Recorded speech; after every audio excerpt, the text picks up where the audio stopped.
Seperti antum sibuk membaca SMS, WhatsApp, BBM, coba lowongkan di antara waktu-waktu antum sehari berapa kali buka HP, baca Al-Quran. Baca Al-Quran 5 ayat, 10 ayat. Coba lihat nanti jeda waktu saja antara azan dan iqamah, atau jeda waktu lagi nunggu azan kalau antum lagi di kantor, atau jeda waktu selesai pekerjaan duduk sebentar habis minum air. Coba lowongkan waktu antara minum air, hitung detiknya pakai stopwatch.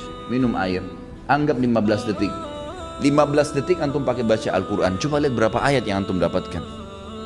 Baca.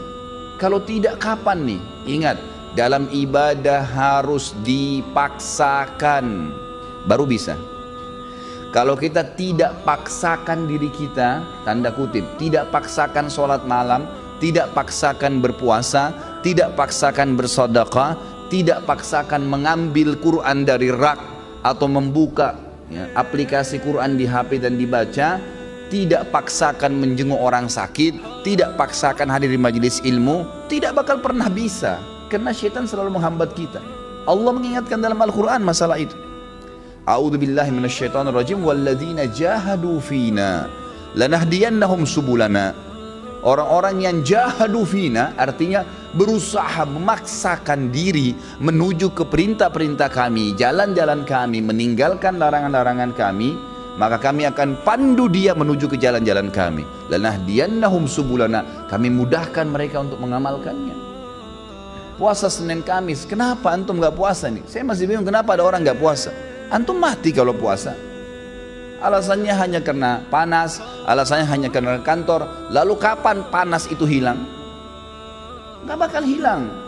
Tapi sekali Senin antum gak puasa, maka di buku amal antum nanti sampai hari kiamat kosong dari puasa Senin tuh. Rugi sendiri. Ini butuh sebuah keyakinan, ada janji Allah di situ.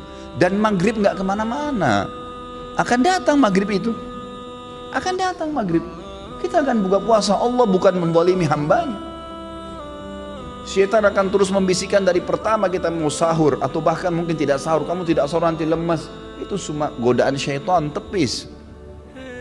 Manusia itu bisa hidup tanpa makan, tanpa minum minimal 3 hari.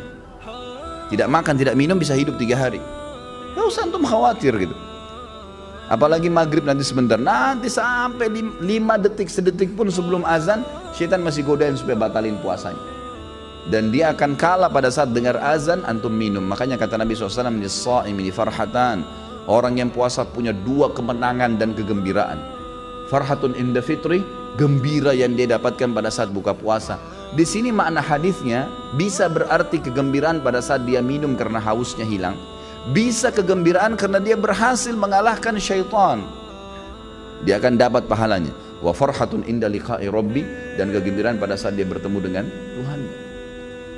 Kalau seandainya kita masbuk sholat subuh 1 rakaat, mungkin ada uzur, mungkin sakit perut, anggaplah ketiduran, anggaplah. Tapi uzur ini hanya akan melepaskan kita dari hukuman Allah Subhanahu wa taala, kalaupun di perbuatan itu ada hukuman. Tapi ingat, kehilangan pahala nggak bisa diperbaikin. Beda antara orang yang ketiduran masbuk 1 rakaat dengan orang yang dasarnya memang bangun dan tiap hari dia paksakan dirinya untuk mendapatkan dari rakaat pertama.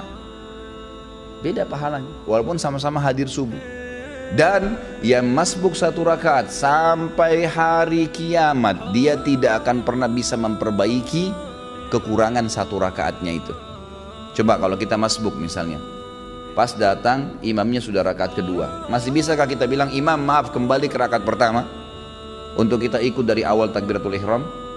Nggak bisa. Berarti orang yang ikut dari awal sama imam, dari Allahu Akbar sudah dicatat pahala oleh malaikat, dari iftitah sudah ada pahalanya, dari Al-Fatihah sudah ada pahalanya, dari surah yang dibaca ada pahalanya, ruku ada pahalanya, gerakan dan bacaannya, itidalnya, kemudian terus 1 rakaat sujudnya.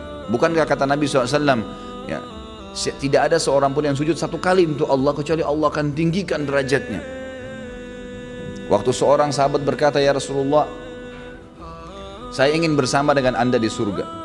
Kata Nabi SAW, ada yang lain kau minta? Dia bilang, tidak ada ya Rasulullah. Itu saja, saya ingin bersama anda di surga. Pandu saya untuk itu. Kata Nabi SAW, bantu saya agar kamu bisa bersama saya di surga dengan memperbanyak sujud. Sekali kita kehilangan sujud, tidak bisa diperbaiki. Nanti kita sujud memang. Tetapi kata para ulama, orang yang masbuk, yang dia dapat berjamaah, dapat pahala jamaah, gitu kan? Yang dia masbuk yang tersisa, itu akan mendapatkan pahala yang bukan berjamaah lagi. Artinya berkurang kan gitu. Dosakah dia? Tidak dosa. Nggak ada hukuman di depan Allah SWT karena dia ada uzur ya. Tetapi perlu jeli teman-teman sekalian memahami bahwasanya tidak bisa terulang peluang ibadah itu.